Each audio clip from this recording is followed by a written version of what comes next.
went to more meetings and made decisions about what we wanted to see funded, and there was $1.55 billion that was put in place for projects.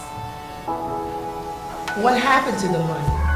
Well, this doesn't mean a whole lot to you at this point, but we have 13 planning districts. This basically shows the planning districts by numbers from 1 to 13 where the money went. So you can see the majority of the money went in the first two districts, 1 and 2. That's Uptown and the Central Business District.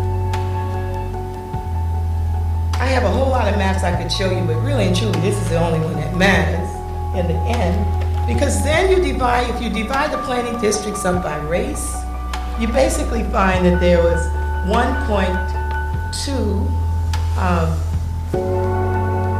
I forget if it was billions or millions, now billions that went into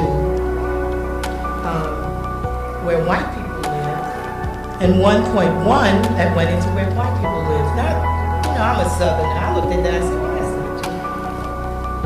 You know white people got to take the majority of the money, so it's not too bad. But when I looked at the number of planning districts in the two squares, it tells you something different. Because there are only 3 majority white districts and 8 majority black districts. So you're looking at 3 areas that got the majority of the money, right? And the rest was divided between everything else. So 33% of all the money went to those majority white districts. So when we look at what's happened since Katrina, what we basically finding is that the city is whiter and richer than what it was before Katrina, and black people are poorer than what they were before Katrina. It's still majority black, but that number is shrinking and shrinking very quickly. So we have the black middle class actually shrinking while the white middle class is increasing.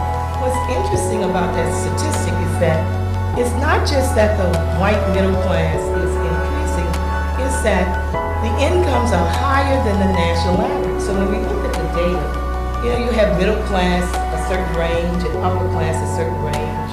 Well, the range of white people is in the top bracket of the upper middle or middle class or upper middle. So we have extremely wealthy people moving to our city where black people's income is in fact declining. The Road Home program was a program designed to help people get back in their homes, to cover the gap between their insurance and the cost of rebuilding.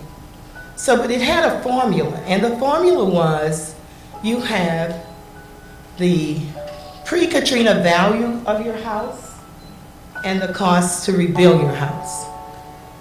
FEMA would give you the lower of the two.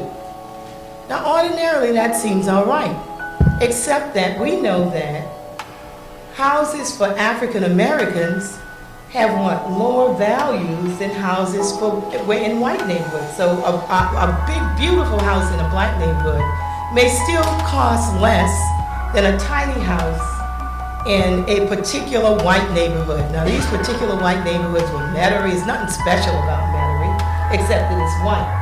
And so the value of the house is more. So that if the formula is that you get the lower of the two, then it means that your pre-storm value of your house is lower than your cost to rebuild.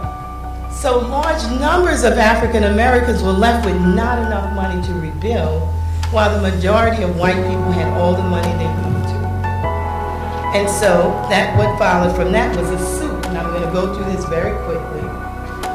So they were sued, and we won. It was a long struggle, and what had to happen, you all know what consent decrees are, right? I don't like consent decrees, because you're just stuck with whatever money's left, right? It's not what you deserve, it's what's left.